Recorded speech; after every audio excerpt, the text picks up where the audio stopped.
tap is controlled for the homestanding Scarlet Knights. Pace, pace, and pace. So important. And if you're Seton Hall, you really have to understand that's where your bread's going to be buttered defensively to stay in this game. Well, Coleman went reversal. That was, again, well defended on that breakaway. Coleman had to go reversal because they didn't give up on the play, and it leads to a turnover for Rutgers. Yeah, you saw there the first play. If you're Seton Hall, you have to be intentional in everything you do today. Can't be second guessing. If you have an open shot, you have to take it, and defensively you have to communicate. Quickly, here's a trap of Harper. Leads to another turnover. 2 live ball turnovers to open, and a foul on the other end as they got tied up. I believe that was Jamichael Davis that got tied up. Has a nice double, and Harper probably knows you can't pick the ball up, turn your back. That's when a good defensive team knows there's blood in the water. Yep. When you're that close to half court, you turn your back. It was Harper that got that foul.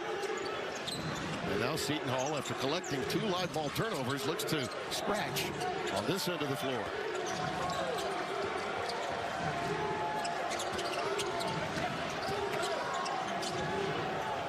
That's a nice turnaround by Aligbe. Yeah, really nice, and a nice job of understanding where the shot clock is and not to just shoot a 3 early in the game. Those type of buckets help you get going on the road. And the Hall won a game here a couple of years ago, 45-43. They'd like to make it that kind of game today. There's Harper. Yeah, but that can't happen. You know, you have to understand where to shade. Just because Dylan Harper doesn't have the ball in his hand doesn't mean you rest, and obviously doesn't mean you can lose sight of where he is on the floor.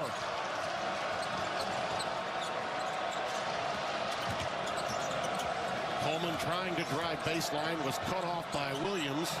Stays with it. Off the back iron and retrieved by Okorafor. And there's the nice follow. Yeah, I love when you have bigs like Okorafor who keep the ball alive, whether they're tapping it out to half court or digging out those offensive rebounds. Every extra opportunity is so important today for Seton Hall. Garway Duell, and that is an outstanding transfer offensively that you might recall was at Providence, made his way over to Seton Hall. In traffic, Bailey doubled right away. Good recognition, and there's a loose ball picked up and then rejected by Okorafor, and another whistle stops play as a foul is spotted underneath. Yeah, I like the activity of Okorafor already. On the offensive end, gets an offensive rebounds, creates an opportunity, an extra one, and then on defense, just have to be a disruptor. It's really important that he stays on the floor, because even though Ace Bailey's a wing player, he's going to do a lot of his work downstairs, coming off of a double-double.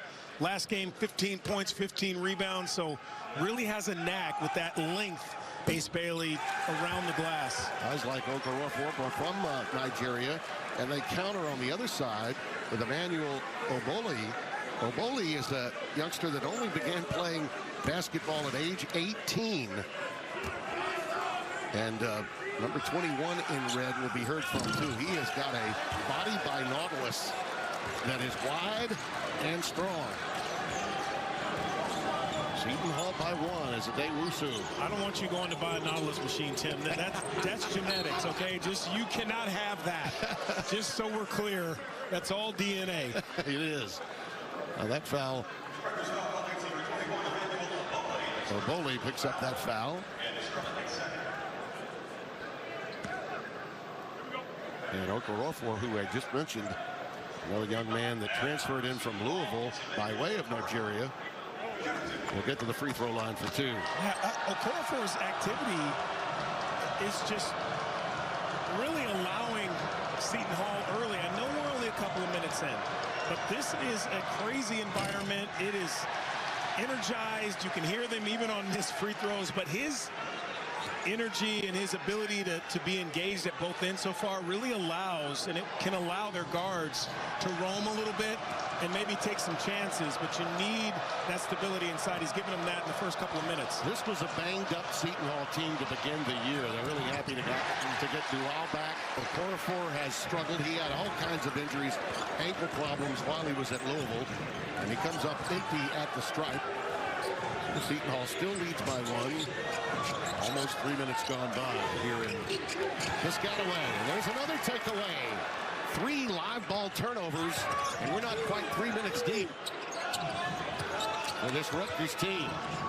So this has been the area where they've struggled a little bit, Seton Hall, not paying off the steals. Adewusu throws that one up from the hip, cannot get it to go, and hits the deck hard. That hot potato finally corralled by Coleman. And Duval will set up the offense.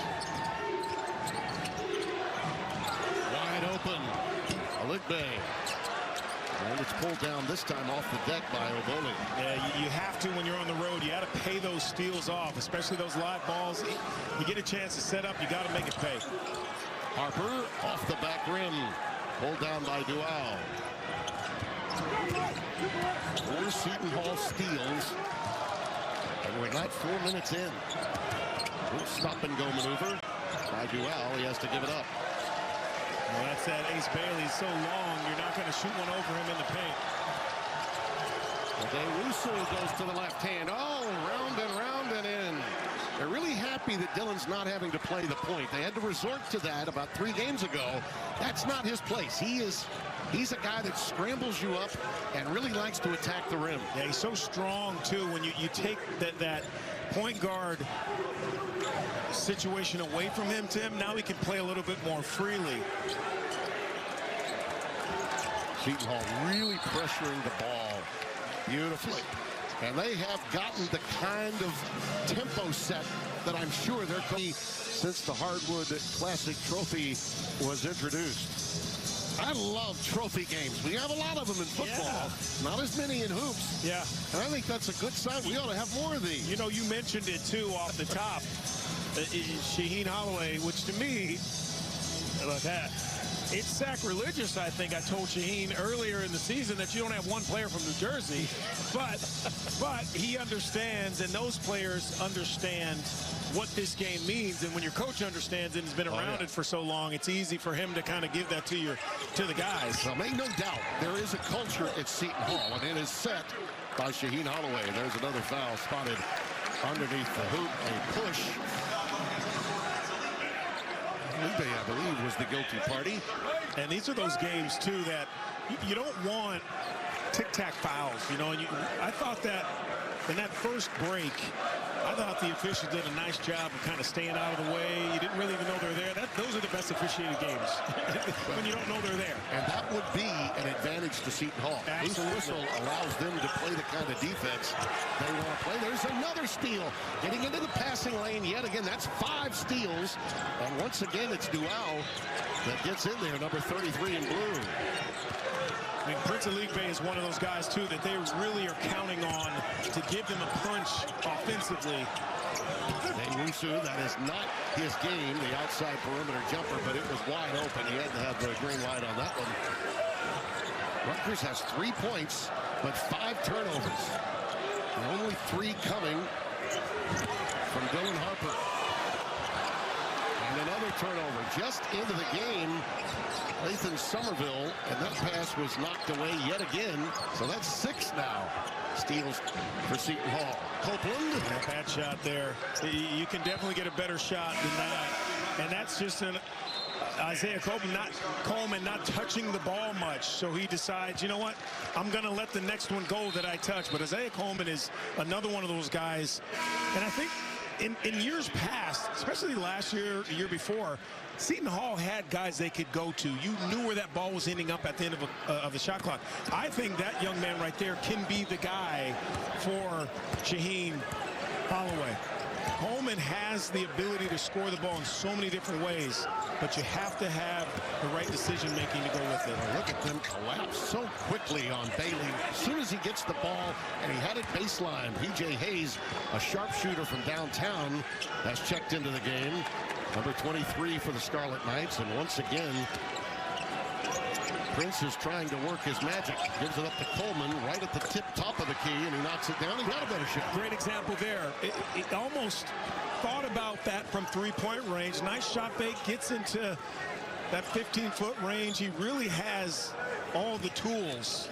Well, that's just the 4th point off one of 6 takeaways that Seton Hall has. So this lead could be far larger than it is. And Bailey says, you know what?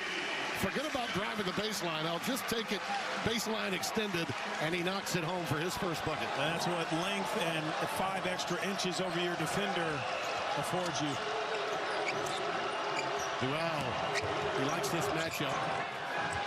Makes that scoop to the hoop, but can't get it to go. This big kid, Somerville's got a great feed. He is talented. Out of Peoria, Illinois, and he's one of the freshmen that may hang around for a while. He could be the foundation of this freshman class long-term for Steve Peichel. I had a nice conversation with him yesterday at practice about it. And that 3-ball will not go from downtown for Durkak. Jordan Durkak, a junior from Colonial, New Jersey. I like this right here. You can see Seton Hall taking their time. They're not going to be in a hurry. They will take their opportunities in transition, but in the half court, they're going to make sure they're in their sets to try to get a good one. Wow. He gets fouled on the way up. So 2 shots coming. Peichel unhappy, letting his defense know it. And 3 team fouls now committed by Rutgers. That one goes against P.J. Hayes. One man out of Minnesota by way of San Diego. Had 12 in a matchup against Wagner to open this season. He shoots the ball at a very high level. They'll go. This is a Rutgers team that will play somewhere between 9 to 11 guys. Peichel generally likes to play 7 or 8. He'd love to get the rotation down, but he's still learning about this team. They're so young. When you're filled with 6 new guys and that are, many of them transfers, and then you've got some freshmen to go with it, 3 great ones. He's still really learning his team, and his team captain, Zach Martini, number 99, has checked into the game, and he didn't play in the last game. A very rare DNP for him as team captain. I feel that November, part of December, you're still trying. I don't mind the deep bench. It's just too early, I believe, to shorten that bench, because injuries will happen when you start to get into conference play, whether that's the end of December, early January, and all those guys that you've played and you've given minutes to, now you can just plug and play those guys. When you have to dig down the bench and you've shortened it too soon, it's a little bit more of a struggle going into February. Somerville loves to work that pick and roll. Jeremiah Williams looking for the same right here. He brought him back out. Tried to make a cross-court pass and hit the backboard with it. He was looking for Hayes on the wing, and he airmailed it just a bit, and it caught the side of the backboard. That is 7 turnovers now committed by Rutgers. This is what the Hall does. They are 3rd best in the country in creating turnovers. Look at that, 7 to love in that category. And they're getting deflections. Again, they make you uncomfortable, and they can sustain that. Now, this end of the floor has been a little bit more of a research project, if you will. Now, Scotty Middleton knows how to load up. He's a good shooter as well. He's just checked in, the Ohio State transfer.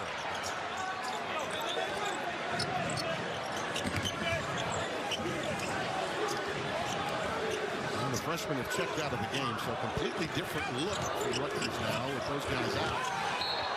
And staying with it that time, Durkak, and he's fouled inside the painted. A couple of years with the Nets, so yeah. Let us handle the geography, okay, Tim? Okay. Our awesome producer, Brian Colucci, he'll keep you Well, He told me I'm the one in charge. I said, I don't want any part of that today. He's very fortunate today because... Oh, he is? Yeah, because Spielberg is directing. Oh. Yeah. I thought you were going to say... Brian Biederman. I thought you were going to say he's because we're in your presence. When I started at Fox, these guys were going to get coffee, and now they're just running us. Yeah. It's happened.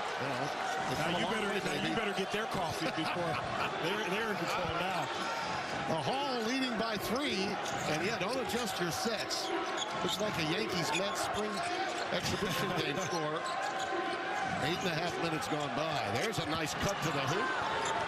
And the Deuce has a baseline fall away. Falls for Chelsea Jenkins. Jenkins is a Wichita State Old Dominion transfer. On his graduate year against the hoop.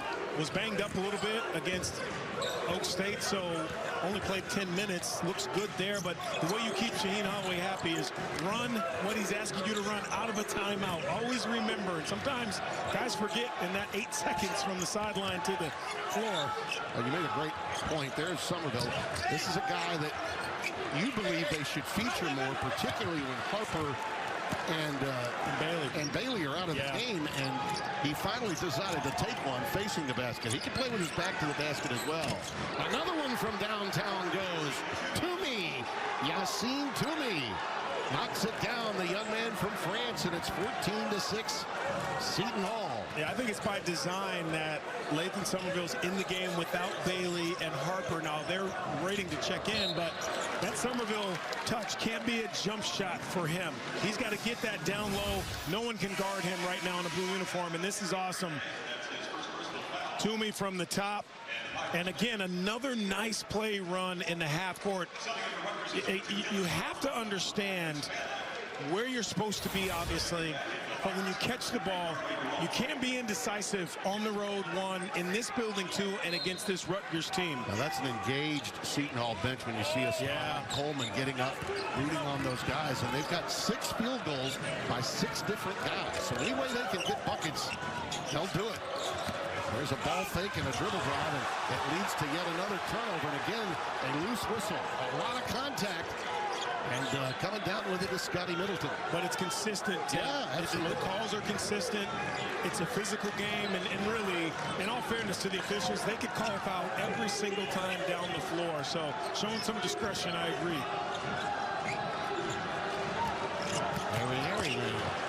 Tough one. Turn that one over. Godswill. Every day. On the other end, high arching off the window. How about that? A beautiful hoop on the run, and that's again shows you the dexterity in Ace Bailey's game. And that got the crowd a little more involved. 14-8. 4 in the game for Bailey. Harper now on the point. Trying to stop Duell. Drive! Big time by Jenkins. Wow! He went from Old Dominion with a wraparound jackknife hammer time dunk. 16-8, and the Pirates fans are loving it. And now on the other end, there's the dynamic play of Dylan Harper. Count it, and the foul. I mean, this is what the game's all about.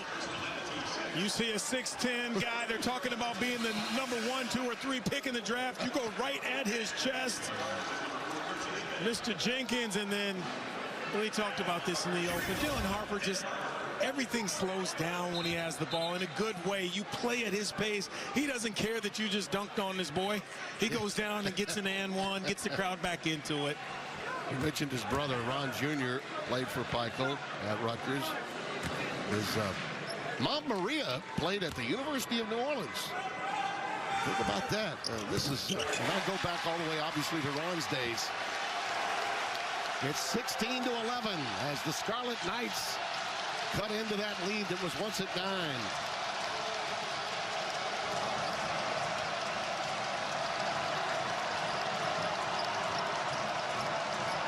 I love your point about how they survey.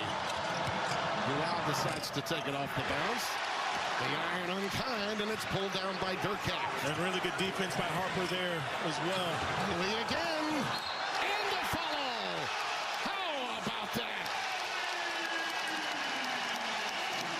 It took a deuce, but Ace came back for more.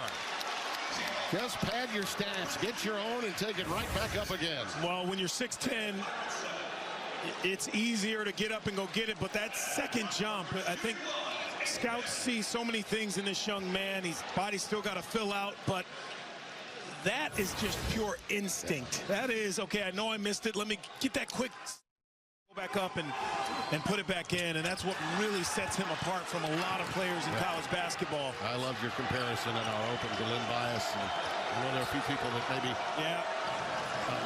maybe say Lynn who? Yeah. But let me tell you something. That guy was that kind of talent and that kind of size. Don't fall for Toomey this time. Rutgers trying to make that run. Sometimes it gives a great play like the one from Jenkins. And another steal from Jenkins. It's opened the floor up. Dual, count it, using the window pane and his body as a shield. And the Hall back up by 5. That was another tremendous play. Middleton picks the pocket and then gives it up. Sharing the ball too, Seton Hall. Not trying to do it all on their own in transition. They're running their lanes. Spacing is good. Playing with some confidence right now. Bryson Acuff has checked in as well, number 5 in the Scarlet colors. Here's an isolation move. Beautifully done by Durkak. And the young man from Merrimack decided to play with his back to the basket and post up. And it's back down to 3. Well, he needs that. He's struggling this year from the field. Only about 39%, 26 from 3 points. So anytime he can get an easy bucket, it's a good thing for Rutgers. Jenkins beginning to feel it. That foul will go against Rutgers. They've gotten a break there. Timmy, he pulled the chair out from under him. That's a great defensive play, but this is it. Pick the pocket to the other end of the floor. Seton Hall running the lane, creating offense with their defense, and then Durkak, little big boy downtown. We got a good one here in New Jersey. Don't go anywhere, folks. All these teams there, including a great Indiana State team, I mean, playing in the state of Indiana to win the NIT championship. And then he comes home to find out everybody's leaving.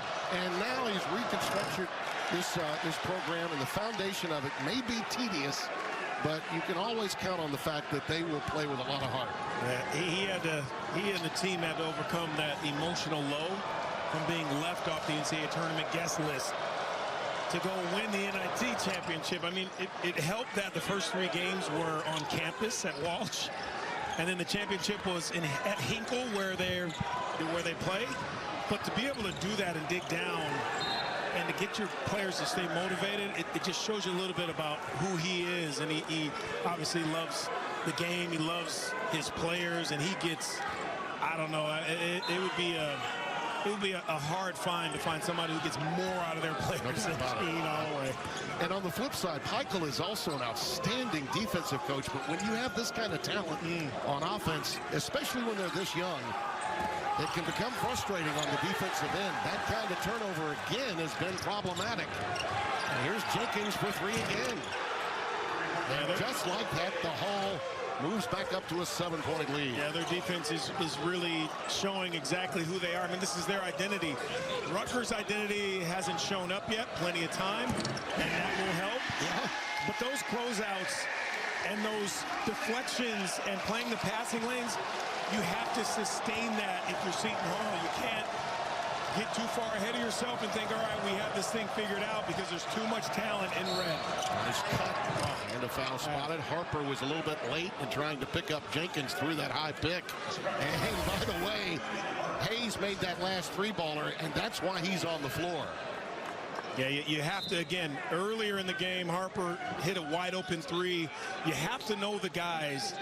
And you are a great defensive team if you're Seton Hall, but you have to understand the scouting report and know the guys that you have to shade to, that you can't give as much room for, and that's one of them right there. And obviously number 2 going to the bench now. Yeah, Harper has to sit. Jeremiah Williams checks in for him, number 25 in red. And Jenkins has really been a tremendous addition for Seton Hall. They've got 11 points off their bench. To me, that's a tough shot, but he nails it. And the young man Didn't need any French pastry on it to knock that one down. It's 24-18. That's a big shot. I'm not a huge fan of taking that many dribbles, because that's how you play basketball. 1-2 dribbles to your sweet spot, you pull up, and you're not taking much time off the clock. I know Seton Hall wants to use some of that, but don't let that be fool's gold where one guy is going against 2 or 3 and scoring. Ace Bailey, the teammate of Jamichael Davis, Chattanooga teacher, and there one more time, Scotty Middleton knocking it down. It looks as though Seton Hall's answer with Jenkins and Middleton has leveled things out from an offensive standpoint. And there's a foul trying to fight through a pick. Yeah, this is to me, this is a tremendous shot, but a lot of work goes into that. You'll take that once or twice, shot clock down to 7, it's great, but then at the other end, that's big time scoring right there. Get to your spot, elevate, and then no second guessing yourself on the road. Be intentional, catch, shoot, bucket. Scotty Middleton picked up that foul, by the way, his first. And Martini at the stripes. Able to knock it down. So a lot of missed free throws in this game for Rutgers. It's Seton Hall that really struggled at the line this year. In 4 of their 5 losses, they had, get this, 70 free throws, and they only made 40 of them. I mean, think about that. If you could make a little bit more at the free throw line, the record might be better than 5 and 5. And the teams combined, though, have hit 13 of their last 16 from the floor. So after an anemic start, due to Seton Hall's pressure, both teams have warmed up just a bit. And you're right about that foul line. So many games, you and I have done so many games together. We've seen a lot of games won just at that foul line, and a lot of games lost. More games lost at the foul line, but coming into this game, Seton Hall ranks 358th. I mean, there are only probably, what, 6 teams that are worse than that? Absolutely, yeah. So it's something that you can address. It's easy to practice, but it has to be addressed. 60% is not, that is just a non-negotiable from the foul line if you want to have any success at this level. Now, that was not a live ball turnover, but it does go the other way. Wusu now does move to the point with this lineup on the floor. Number 19, Gus Yalden, has checked into the game. He's really the 3rd big, and this time he's going to be fouled as an overly aggressive Lathan Somerville picks it up off the ball. I love Yalden for really this rotation. He brings just a different energy. You know, he's got the look. He's one of those, he's a fan favorite even when he's on the road, but you'll see he makes a bucket. He'll let everyone know. Team feeds off of it. Designated picker on this end of the floor. There he is, picking up the loose change and giving it right back to the scorer. Perfect timing as he finds a cutting Middleton. And he's smart, really smart, gives up his body, Alden. Bailey, leap and leaner in the lane on a baseline drive that was a gem. And most times you'd say, wow, that's a difficult shot. He's had a lot of difficult shots on that right side, that right baseline. But he has the ability to make those consistently because of his stature and his just his talents. Yes. 22, and Ade Wusu, high rising. Answers on the other end. The lead is back to 9. On this end, Rutgers is 4 of 11 from the floor, but Ace Bailey 5 out of 7. And he has carried this team from an offensive standpoint. And now it's Toomey trying to check him. Getting a little bit of help with doubles after he puts it on the deck. How about that? How about that? I mean, I'll give you another name. John Williams. Yeah. John Hot Plate Williams. Remember him? Yes. Youngster from Crenshaw. Played in the mid-'80s for Dale Brown at LSU. That kid could take tough shots and knock them home, too. Yeah, 6'10" helps. You just elevate over the top. Yeah. And that's a walk. Go the other way. It always helps when you can get up in the air, and Ade Wusu can do that. A high percentage shot. But on this end, partner, look out at what this guy can do. He's an ace. and he can knock him down thrice. It's a 7-point lead for Seton Hall. Each game he's played in this season, he's been in double figures and already there in this first half with 12, but he's just one of those generational players. This is just an awesome job. I think that's Williams finding guys.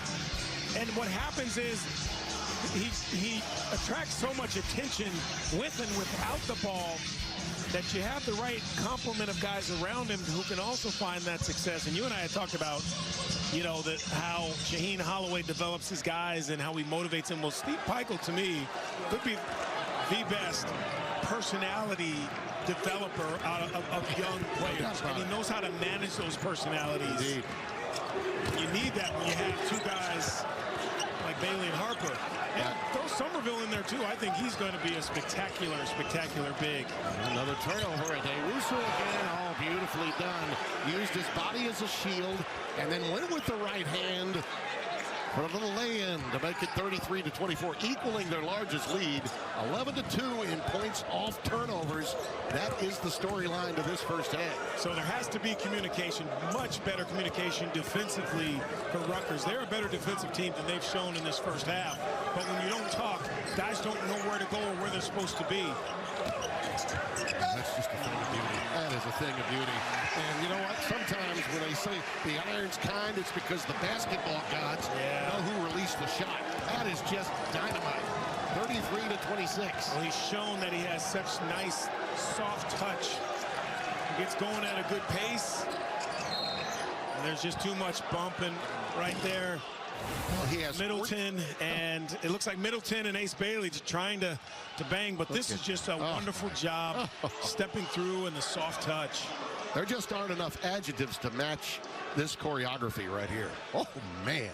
How good is that? So creative, knows that he's 6'10", knows how to use that length. I like this foul. You know, sometimes it's not just getting stops when you're struggling on defense. It's sending a message to the offense that, hey, we're not just going to let you bully us. And I thought that's exactly what Bailey did right there with Middleton. That was a good foul down there. Equivalent of a turnover. Yeah. He's got 14, does Bailey, of the 26 points in this half for the Scarlet Knights.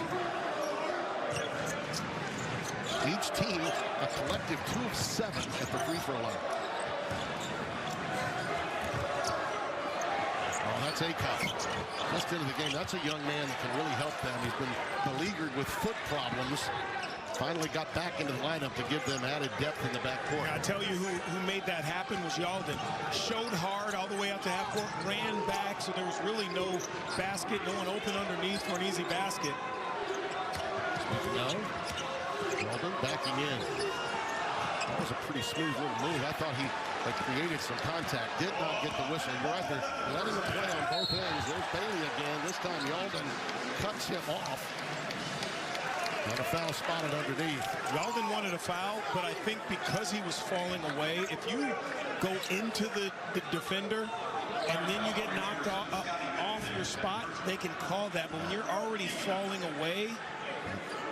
And you see, that's what the begging from Shaheen's all about. He wanted that foul to go against Yalden, not against Middleton, because he's a scorer. Yeah. And that's number 2 on Scotty Middleton, and it happens in the last minute of the first half. Well, here's Ace Bailey at the free throw line.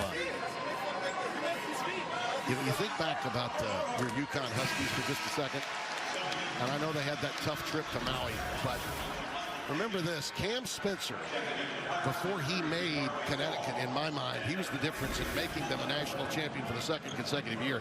He came from this program here at Rutgers, and I don't know just yet that they have found the right guy to fill that role. There aren't many Cam Spencers out there. Now, obviously, Caravan and a few others they're not lacking for talent at UConn, but I do think that's been the missing element.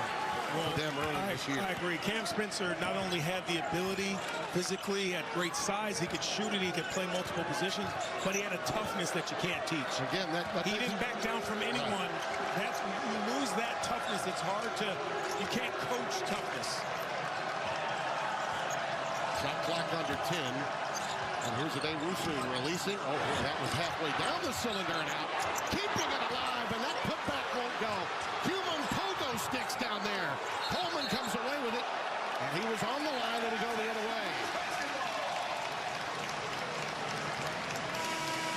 Shaheen just applauds the effort on the part of Isaiah Coleman next week. Listen, you want people to watch these games, right? You should probably not tell them when we're doing the games, Tim. We want people watching. You're giving up too much info. These two clowns are doing the game. I'm watching something else. Well, since Harper got the second foul, it's been Ace Bailey that scored all of the 9 points that Rutgers has made has come from him. They are 60% really of this Rutgers offense. And here's Harper. Big play here. Yeah, on an isolation to close out the half. A fall-away three. Again, great defense from Coleman. And at the buzzer, Dewusu releases. That was a big play.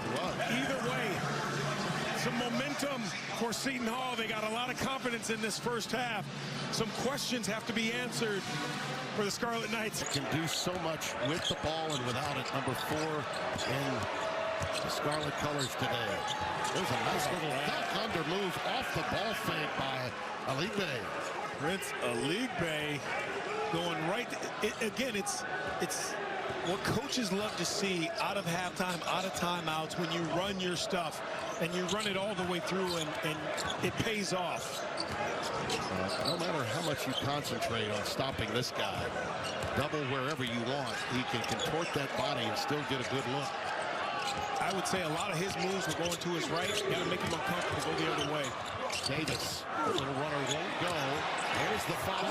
Rejection, beautifully done by Okafor. My goodness, did he get high to knock that one away. So this is a nice job defensively. You see where that shot clock is. Yeah, I don't know if I agree with that. I think the timing is pretty that looked like a block to me. Yeah, he got it in time. And really again, the official's out of position a little bit because the angle that went up, and that's not his fault. But you got to move to a better angle on that baseline. I thought that was a really good block. Look at that pressure. Michael Davis making it a struggle to get past the timeline. Hurts lead by 6, just underway second half. Tim Rando, Donnie Marshall, happy to have you with us. First of 3 games you'll see today on Fox. Tonight in prime time at the Garden, under 5 to shoot. There's the lob inside. Great pressure, but staying with it and staying strong. Okafor. I'm not sure who had more patience there. You in your call as the shot clock gets down to 4. I'm sure you saw it. Or Seton Hall to really continue to run your stuff and get a great basket at the end of that clock. Well, it looked like they were patient in that sequence. Wow. Veteran play-by-play. Yes, you are. You've done this a few times. High rising again, Isaiah Coleman. And it's up to 10. 39-29, largest lead of the afternoon. I tell you, 10 is nothing in this building, but I will say this also. It is quiet in here. It is. That's exactly what Seton Hall wanted. It's what they need to continue to have an opportunity to win this game. But someone for Rutgers has to step up and turn the heat up just a little bit here. Yeah, Bailey, nice dump down in traffic. That's well done. He got it inside, and Oboli puts it in. At least that time you saw what that young man can do, Dylan Harper, when driving to the basket. He settled a lot in the first half on the offensive end with some perimeter jumpers falling away. And to your point, the second foul probably hurt him too. Later stages of that first half. 39-31. Oboli with 4 points in this half. He had 0 at the break. Did he walk? Yes, he did. Took the extra step, little hop step in there as he was trying to go to his offhand and turned it over. You don't hear much about Ace Bailey's defense because he's so gifted on the offensive end, but he's a disruptor as well with his length and size. And even though he's not going to block 5 or 6 shots a game, which he has the ability to, he changes your attitude when you get down there and you jump stop him. Now you see what he makes you do. You travel trying to avoid at all costs Ace Bailey. That one a perimeter jumper off the back iron, and Dewusu pulls it down. A little better rebounded guards you'll find. He's so active. Bailey's really struggled from there. 0 for his last 6 from behind the arc. Wow. Beautiful pass. Again, cutting to the basket. Okafor, who's come alive for this team. Yeah, Okorafor set the tone early in this game. Offensive rebounding, changing shots. And even though they called, I thought, the wrong call on the block shot there, you're thinking about him now. Yeah, there's what Harper can do for you from downtown. Okorafor has been a factor, though. Yeah. 6 points in this half after a shutout. Harper now with 9 after that bucket. A couple of threes. And again, Rutgers being disruptive leads to a turnover. And they'll have it when we come back. And one of the few times we've seen Seton Hall kind of out of sorts, but they have really done a nice job of imposing their will, sharing the basketball, playing together. Okorafor down low, the strong finish. And then Dylan Harper said, better not forget about me. You bet. Holiday season, how much it means. Partner, you think about the history of this rivalry and what it means to the people in this area, highly populated area. Yeah. Those kids, I'm sure, are watching today. And here's a big Merry Christmas and Happy New Year to all of you. Know we're praying for you. And you know, we talk about how Coach Peichel, you know, with his young players, he manages those personalities. That's a part of it, too, to make sure these young players know. He's telling them, listen, it's more than just what happens on the court. Your reach can be much further than just the basketball court. He gets it. He really does. As I like to say to my old friend and your coach, Jim Calhoun, you know, he took the best from you, Coach. Yeah. He was like a human sponge while assisting the great Jim Calhoun. Inside, a great drive, and that's what he's doing more of. And I'm sure, to your point, Pikes had to tell him at halftime, you know, when that clock's winding down, I want to see you aggressively attacking the 10. And there's another foul inside that goes against Dual. Well, all the points in this half for Seton Hall have been in the paint. They're plus 10 in the paint, and it was starting to feel like some weird basketball experiment where they just didn't want the ball to touch the paint if you're Rutgers. But if you can touch the paint with that ball, even if you're not scoring, the defense collapses, and now your outside shooters are under less duress. But that first half, you know, you had to give it to Seton Hall for really staying in front of guys, not allowing Rutgers to get into the paint. Rutgers has gone to their bench, as they're asked to do a lot of times. That was last touch by Rutgers. They felt, the crowd did, as well as Oboli, that maybe that one was actually last touched by the Hall. But something to think about. I don't know how long you could ever go without Ace Bailey on the floor. He's only sat for a minute and a half in this game. I mean, he's meant so much to this team. Very rarely can you really allow yourself to sit him down. This is Wusu trying to get it done. A little too much dribbling there on the double team. Coleman with 5 to shoot. Harper does the job, forces that shot up. And here comes Rutgers the other way. Into in. Beautifully done by Jeremiah Williams. His third stop was at Temple, then Iowa State, and now here. And that gets the crowd on its feet inside Jersey Mike's. First bucket of the afternoon for Jeremiah.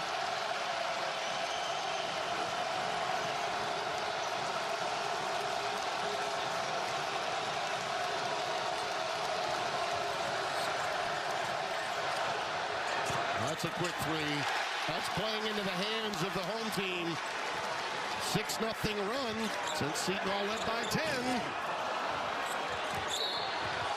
That one doesn't fall for Harper. And again, attacking the glass. Okorafor, and a foul against Rutgers over the back. Yeah, this is one of the few plays we've seen from Rutgers, almost turning the missed shot into a turnover, if you will, and pushing that ball. And Seton Hall has done a nice job of, you know, keeping that ball alive in the first half. But this half, again, Rutgers, it's all about making the adjustment. Seton Hall, they know they have to continue to play the same way. But when you're a team that's making adjustments, you clean some things up. Looks like Rutgers has done that, creating some offense with their defense. Oboli got the foul, his second. 6 minutes gone by here in the second half, and the lead down to 4. It was at 10 moments ago. Wow, beautifully timed with the shot clock at 3, and guess who's there to pick it up and slam it home? He has been incredible, making that move to the hoop with backdoor cuts late in the shot clock. And there's once again, Ace Bailey with an answer. And it's 43-40. Tear the roof off the sucker. Parliament Funkadelic. Here we go. And Steve Pikiell's trying to get the crowd into it as much as he's trying to get his players into it. Those were the first points for Ace Bailey this half. Over handoff. And Aligbe, after that move with a pick and roll with an answer. The Hall has 12 points all in the paint this half. How about the patience again? Seton Hall, you got the crowd into it. You feel that Rutgers is awake now.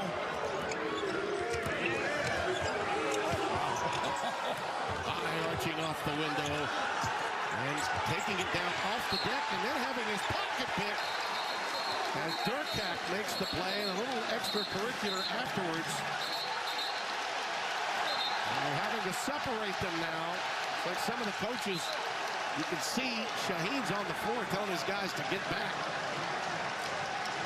It's one of those situations where in a rebounding mode, you're on the deck. And I believe that was Dual, and the defender was over the top of him. And you see, actually, it's Jenkins who was on the deck, and the Durkak over. There was no malice intended, but he reacted to him simply because he was straddling him over the top, and right away Shaheen got out there. And I think that was more a complaint to the ref than it was to Durkak. And so, Indeed. you know, it was. There's really nothing happening here. No. You know, and just separate them. That's it. And I don't think they need to go to the monitor and do all that stuff. I would agree. I would agree. There was no malice intended. And there was nothing. No. It wasn't. There was nothing just at all. the emotions of a rivalry. And well, maybe they are going to take a look at it. Sounds as though they are. And that will be a foul on Middleton. Let's hope it's not an F1. Yeah, and I think it really. It's not an F1. It was Middleton. We're looking to see if there's anything extra after the play. I mean, it was Middleton yelling really his complaint to the official, not at Durkak. Exactly. Asking why are you calling it on me? It should have been for me. And then everything that happened afterwards, it just I think a misunderstanding there. But if you watch him right here, he's yelling at the ref a little bit. Right. I think Durkak thought he was yelling at him. But I think Middleton has a point. Yeah. His arm was grabbed when he had the ball on the ground. It was.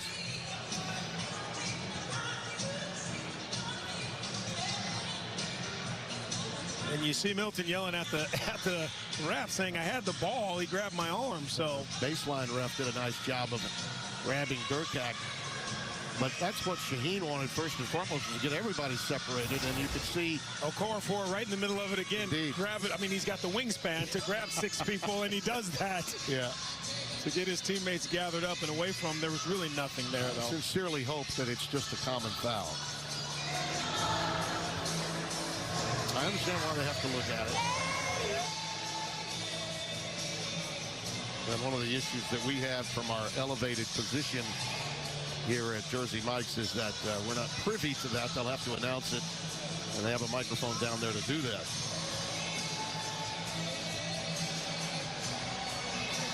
John Floyd, Andy O'Brien, and Edwin Young are officials.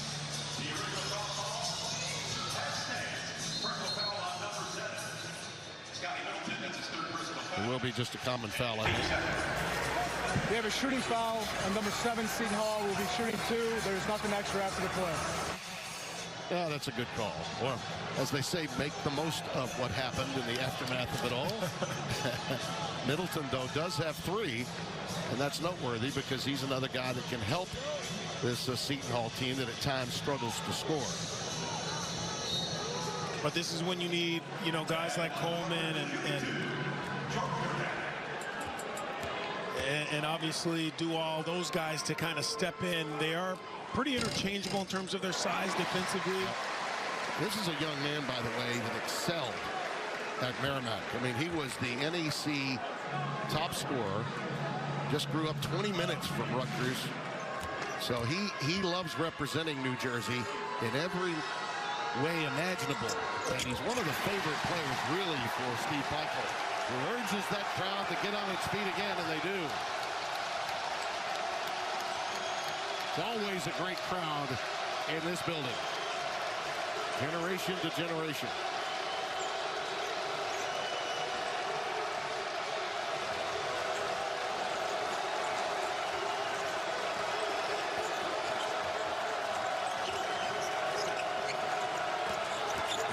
Making a move late and a launch from downtown.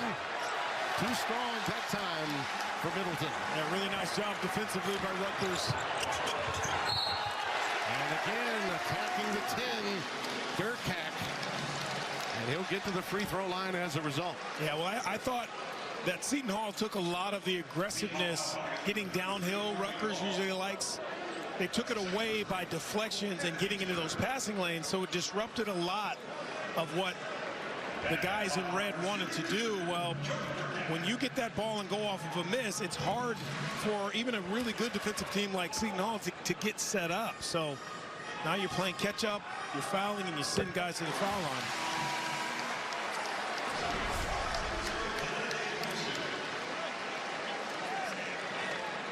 Today, Rusu checks back in. They'll give Darway Duell a breather. Remember, it was a 10-point game just 4 minutes ago. They got a chance to cut it to 1 here. And they do. Listen to this crowd now. They'll tell you the story. Again, if you're Seton Hall, you got to get back to what got you that lead, and that's trying to get some touches in the paint. See who will commit, find the next guy.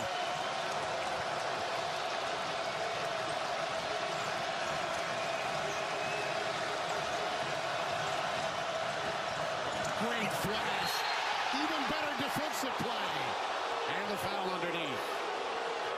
Boy, Harper just was shot out of a cannon. That's not any different than when we usually work together. But this time is because Meek Mill is in the building. And I was just in awe of all the jewelry and shiny, blingy things he had around his neck. Sorry, partner. Waited him down, did it? And Meek Mill is in the building. Harry with that miss, threw up a boulder there. Harper, by the way, got his 3rd foul. That was a critical foul. It was. And he stays in the game with 3. Well, they know when he's on the bench, they're -8. And Pikel understands analytics. He has to be on the floor. But also, you got to give him a chance to grow. You have to understand how important you are to this team. And with 3 fouls, how can you stay aggressive and play through that without fouling again? That's a reach-in foul on Toomey. By the way, it might have been a good foul, though, when you think about it, because he wasn't going to allow that dunk for Arine. And then on the other end, it turns into a turnover. It could be a 4-point swing. Yeah, they miss a couple free throws. Exactly. I mean, you don't want 3 fouls, but one of my coaches once told me you get 5. So, make good use of it. That's it.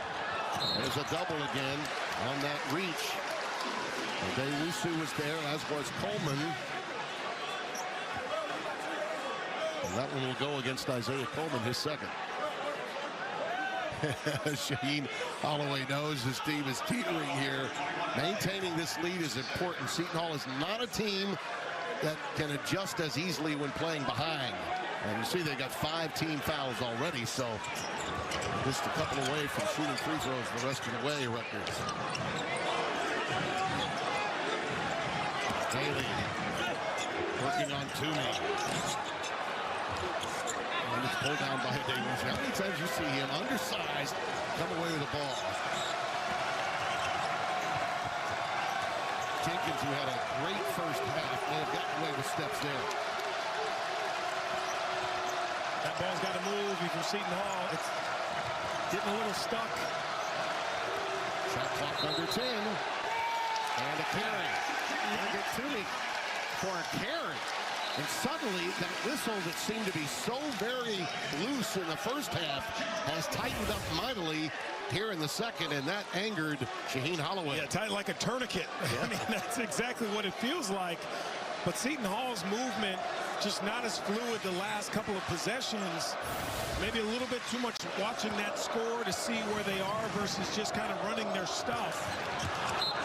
That was really well defended, wasn't it? They were trying to get Bailey on a backdoor cut, and Yassine Toomey would have none of it. So right now, you have to understand, Bailey has it going. If you're Seton Hall, it doesn't start with guarding Bailey. It starts with guarding him off the ball. Yep, and Adewusu went to sleep on that inbounds. That'll be the two easiest that Harper gets all day. They've got the lead, their first since it was 3-2. Well, right now, timeout, Seton Hall. And right now the game's a little bit herky-jerky. Some like you called, the whistles tightening up a little bit. There's really no great flow happening in this game, but as long as number 2 is on the floor, I know Steve Pikiell feels really confident no matter what that score is. Scarlet Knights making it happen. They were down 10 just 7 minutes ago. And now, Seton Hall has had 5 fouls. So the tightening of the whistle has disallowed really the kind of rock fight that Seton Hall had in the first half. Yeah, it's turned into a herky-jerky game. And you know, I'm not sure who that benefits. Obviously, Seton Hall. I think it's play in the mud. I think it is. I think Seton Hall can play in the mud. They like playing in the mud. They like to slow it down. They have some guys who can get out and transition a little bit, but you know, the challenges that Rutgers is seeing from Seton Hall, I don't think they've seen this season, even in their losses. Without a doubt. Well, Jenkins is back on the floor. He was very active in the first half, not so much here in the second. Adewusu again forced into a 3-ball from deep, not his game.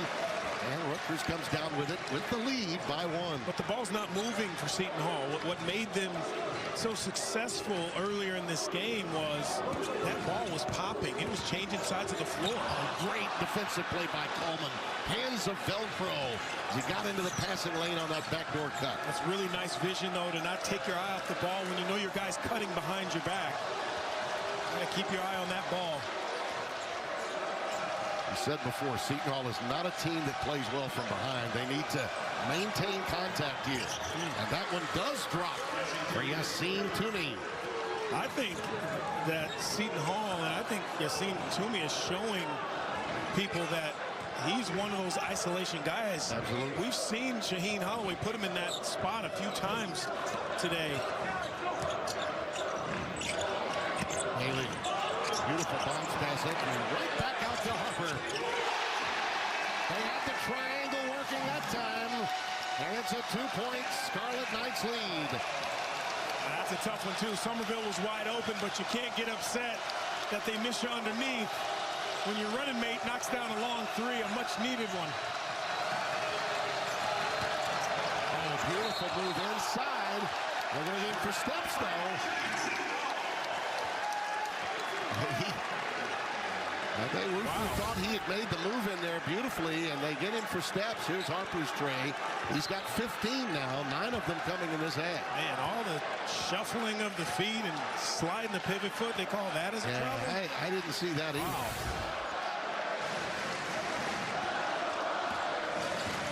Well, the Pirates will have to again call upon their defense as their trademark here to stop this Rutgers run.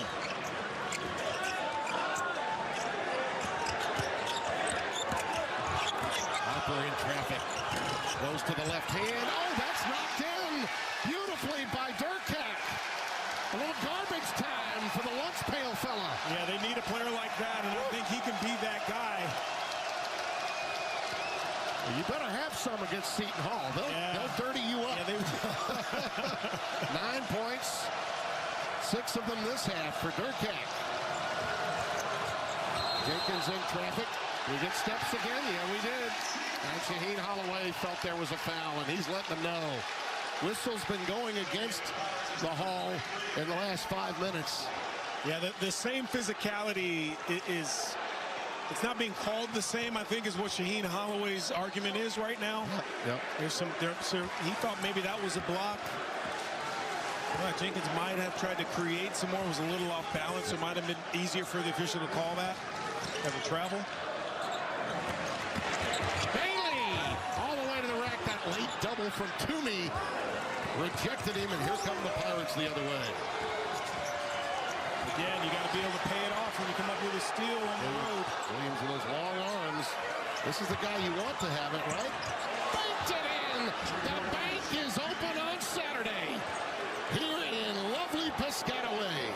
51-50. That was a huge shot. It really was. Whether he called it or not, it was much needed for Seton Hall. Somerville not there. Yanked down beautifully by Okorafor.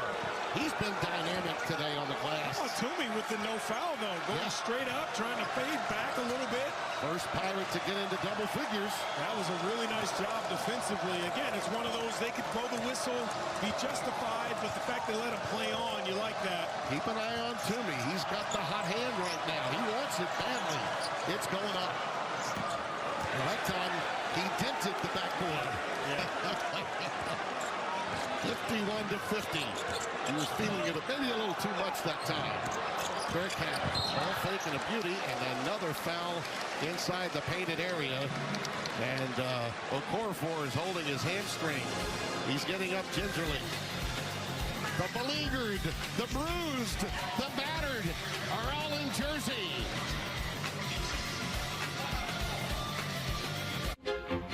Touches of black. Allows his teammates now to get it going, but the one thing you can't do is fall asleep on him, and that was an awesome change of speed, change of direction against Dylan Adewusu, and boy, he's got it all, and especially the range.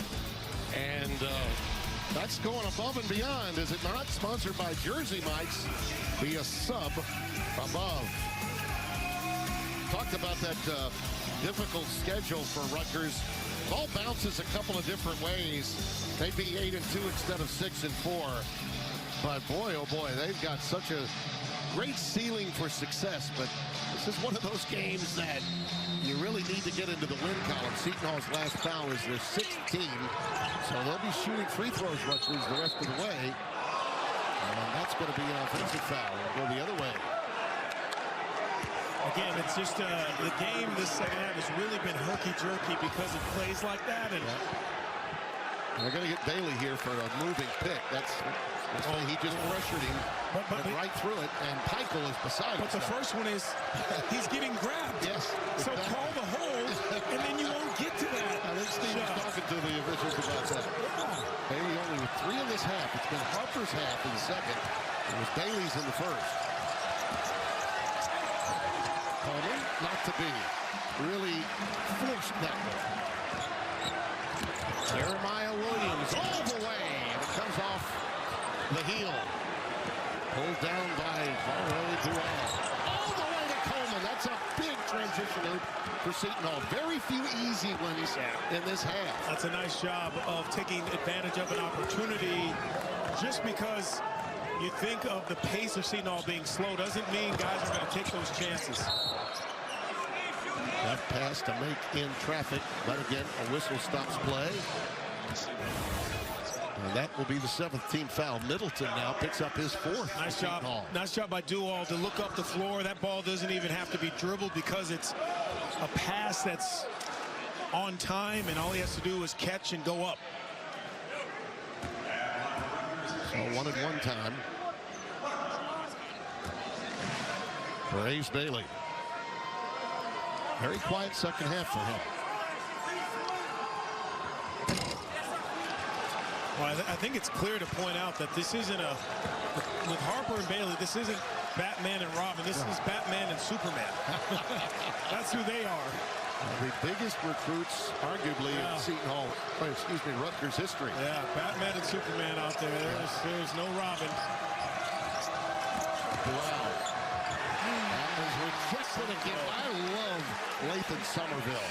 And, you know, he was one of the players after practice yesterday. Steve Peichel did something Jay Wright used to always do. He had all of the team come over and give me a handshake and welcome me.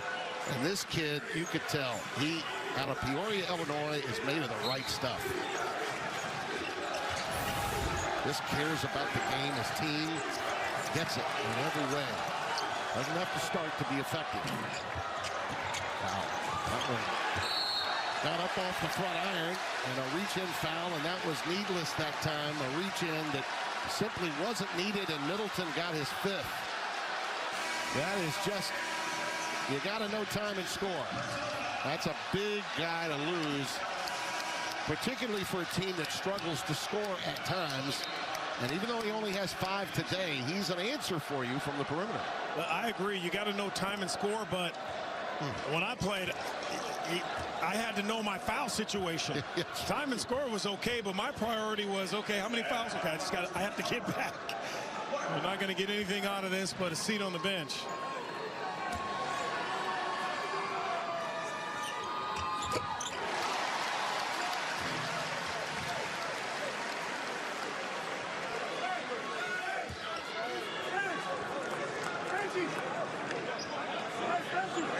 Harper at the free throw line. 10 second half points for now. After only 6 at the break.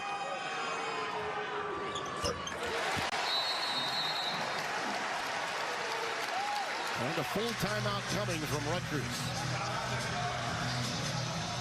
You know, this is a program that has struggled at times.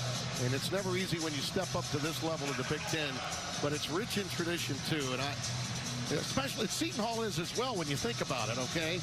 And a lot of guys that have coached this game are from the state of New Jersey. And in done something that everywhere he goes, people should be thanking him for the talent he has helped put on this. And you see him to your right side. There he is. Just a wonderful family. Brother Brevin is on hand today. And Brevin's one of my guys, but just a great job by Brandon. So much credit. Beautiful pass. Everything but the finish. Wow. The corner four should have just gone up and slammed that one. Tried to finesse it off the window pane. He really can't complain, though. He's done so much today. Has he ever? Somerville, foul. He was going up for a slam, and this is one of those instances where giving up a foul, probably not a bad idea. Harry will get it. So we're at that stage of the game when you get under 5 minutes in a close one, where you have one side that has finishers, obviously Rutgers. So that means that Seton Hall is going to have to be on a string defensively. Guys are going to have to move and rotate together. They're going to have to communicate better than they have all game long because of that scoring prowess that Rutgers puts on the floor right now, late game. Well, the Scarlet Knights have picked up Seton Hall's problem from the free throw line today. That's their 11th free throw made in 20 opportunities, so just a little better than 50%. They lead by 2 with 4:40 and counting. The good thing for Rutgers is they're plus 11 in terms of attempts from the foul line today. Only 9 attempts for Seton Hall.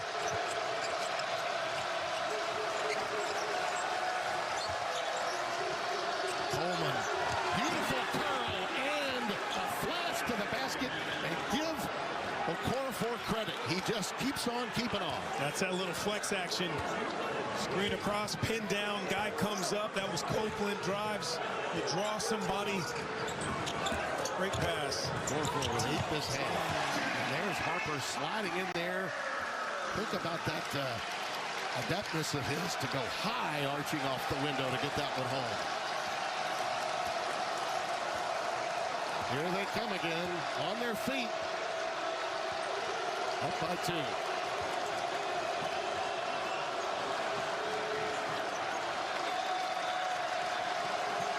A lot of standing right now by the Pirates. Coleman, count it. A trifecta at just the right time. 57-56. That's a really nice job by Dylan today, Roos, who didn't force anything. opted not to take the little 15, 14-footer and finds Coleman. He's got 9, 7 of them this half. Bailey. There's an answer. Timeout.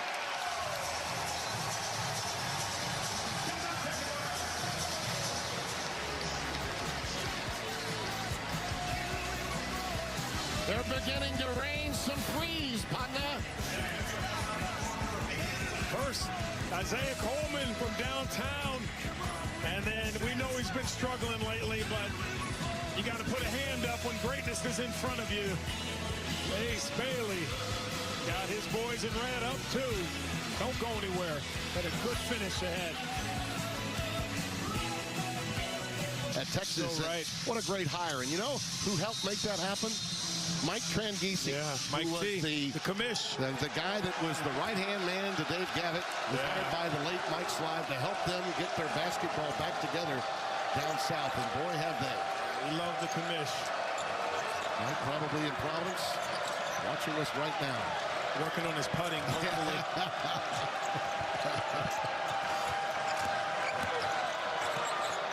And a one-on-one move that leads to a turnover. Into end and a quick foul given up. Let's see if it's an intentional. Let's see, maybe he was making a play on the ball. But it was 50-50. The foul does go against Duell. That's his third. Yeah, it's pretty simple for Seton Hall. When that ball gets a little stagnant, doesn't really move.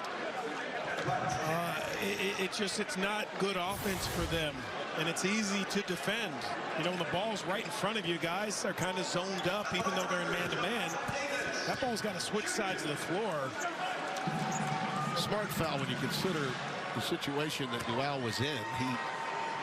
He did just extend his arm and give a push to Davis. If he'd done anything more than that, he might have seen the F1 signal come up. And with that miss of the free throw by JaMychal Davis, he's already saved his team 1 point.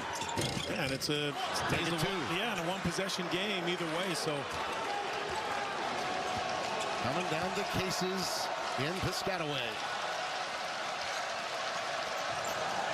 Another near turnover. Bailey's got his hands in there.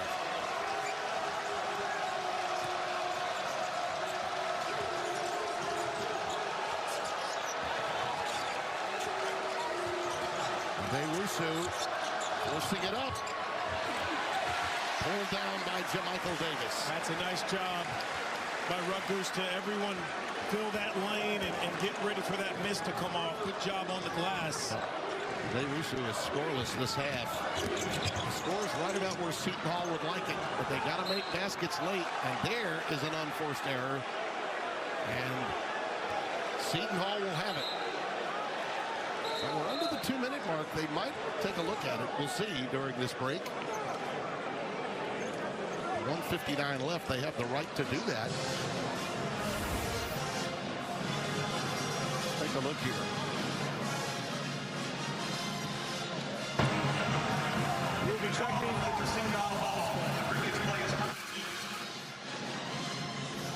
Clearly, they're taking a look at it. Yeah, it looks like Harper might have pushed that ball out last. He probably got fouled, maybe, but that's not the question. Exactly. You can't change a non-call into a call. I think the original call was accurate. Not enough there to change the possession arrow. But that's what they're looking at.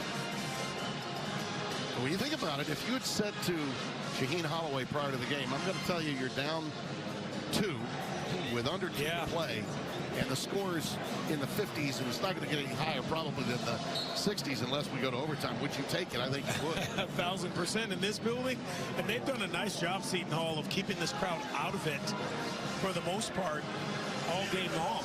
And it's a huge home court advantage for this Rutgers team, because this crowd is always engaged. They know the game won, and they have so much pride. Stays with the Hall. Got to execute here, Tim. That ball's got to move.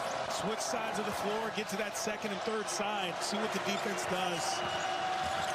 Coleman, that's a quick launch. And another whistle. I don't like the play. I think you can use a little bit more clock. And then when what they've been doing really well, Rutgers, is they've been converging. That ball goes to the middle, couple guys come, so someone's going to be there. In the first half, it was the same way they found success. Help comes from Rutgers. We drop it off to a guy wearing a blue jersey. Foul went on Somerville, just his first, but the good news is Seton Hall keeps possession of the ball and only 5 team fouls against Rutgers. They can be a lot more aggressive than Seton Hall. Pirates foul, and it's shots coming for Rutgers. Oh, the iron tantalizingly unkind, and as Coleman makes his move inside, it looks like we're going to get a whistle, and it's going to go the other way. Rather than a tie ball, which was what Coleman was looking for. Yeah, that's a terrific rebound. I mean, that's a tough one for Isaiah Coleman because you want to try to pull that out, but grappling with Lathan Somerville it's not something that I would advise a lot of people to do. Yeah, we are in the double bonus now, so instead of just a 1-and-1, it's 2 because of that team foul difficulty that Seton Hall's faced here in the second half. Big difference late in a game with a team struggling at the line when you've got 2 versus a 1-and-1. And you got a guy who can knock down some free throws. It's always a nice luxury to have, and he's taken 32 free throws on the year, so that 80% is the real deal. Yeah, he's a workhorse down there. Building has never been louder than it is right now.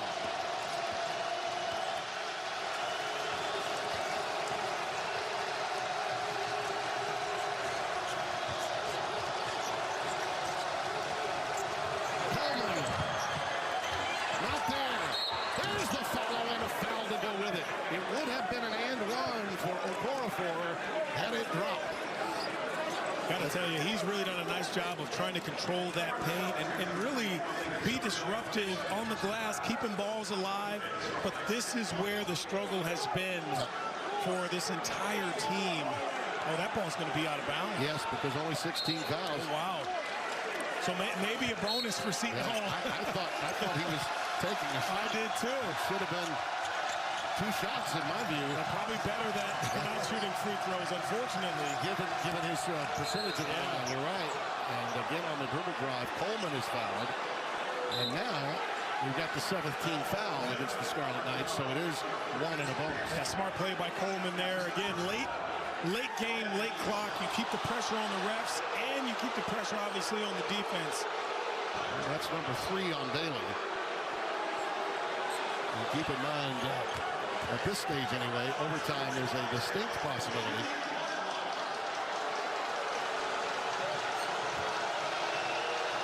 He's 81% at the stripe, so among the Pirates that are out there, that's the guy you want at the line. But they're 2 out of 9 today, make it 3 out of 10 at the stripe for Seton Hall. So they're under their own average, which is paltry to begin with.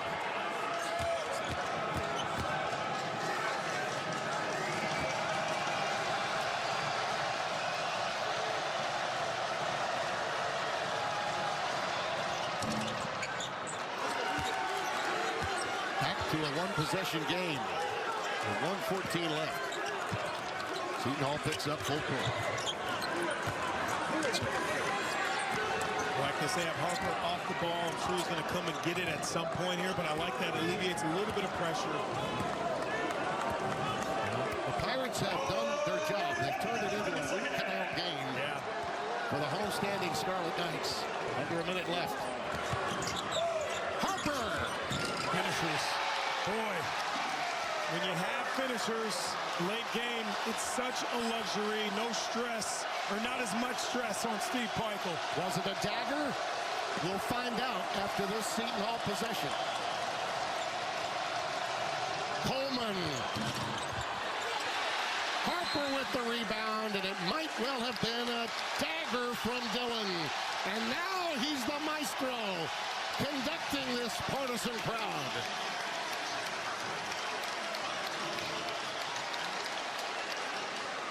And you never felt any strain or stress when Dylan Harper was, dealing with those foul situations, but he continues again to just play with this composure and this understanding of spatial awareness and where to go get buckets, and then now sticks his nose in, goes and grabs a rebound. Like, it wasn't the best game in terms of moving the ball for Rutgers, and still got 33 seconds to go here, but you alleviate a lot of those issues when your two studs have 42 points combined. Jenkins got that foul. I think Toomey is planning on getting back out there, and he had a very good first 10 minutes of this half. They're going to need now, because of the circumstances they find themselves in, a few three balls to drop. Yeah. In all likelihood. They held the lead much of this day by as many as 10 in this half. And then Harper really got it going, as you projected at halftime. Oh, man, that's just unbelievable that he'd missed that. A man that shoots 78% at the line, that's his second miss of this half at the stripe. Somerville checking out. Jordan Durkak back in for Rutgers. And when you have greatness, and that's what Dylan Harper is already, and Ace Bailey, there's not a lot of rah-rah talk going on. There's not a lot of berating. It's just a conversation. Unreal. They've left him in the game. Yeah, they did. Back to 4. 4 is still open for the underdog. Adewusu going up against the Phenom. Not there. Coleman to follow. Count it. And we're down to 2 with 19.3 remaining. Suddenly the quiet hut across Jersey Mike's. Take a pipe bust. Yeah. He's going to face some here.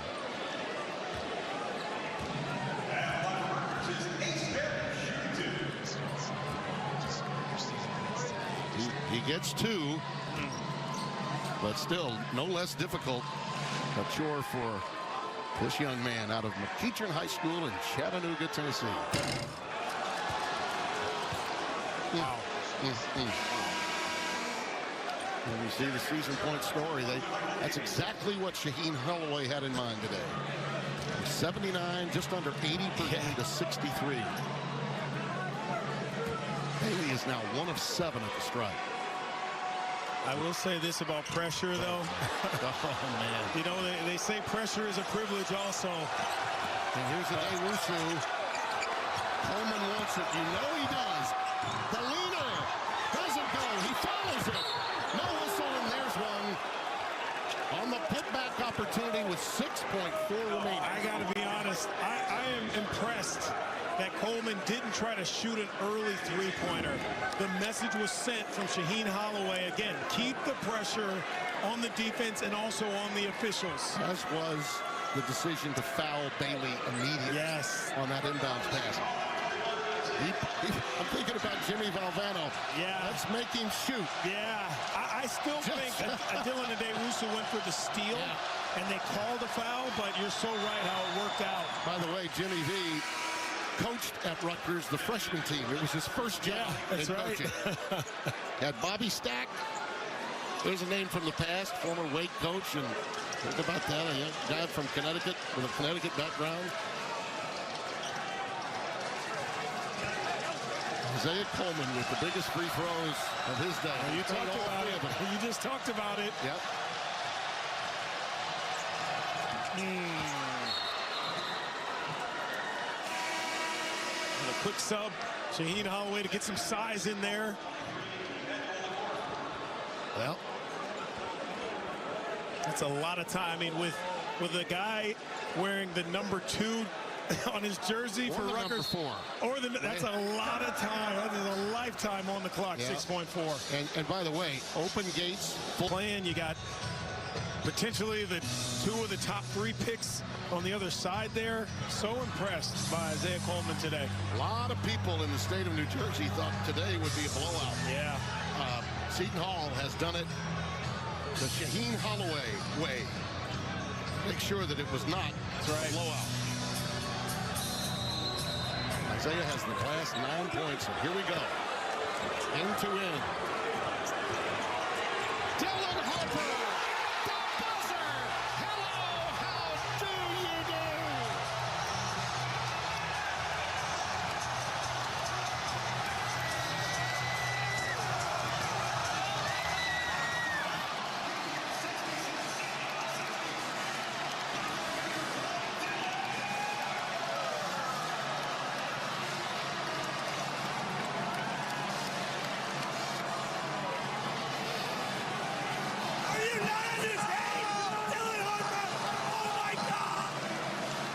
What is it about the Harpers in this building hitting game winners?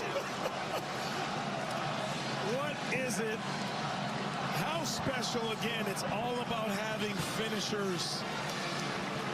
And as we said, probably better off having to go the entire court to shoot in rhythm rather than in a half-court set. Somewhere, Ron Jr. is smiling and thinking, hey, remember Purdue? Remember Purdue? Mine was from half court. This one was a deep three. 18 of his 24 in the second half.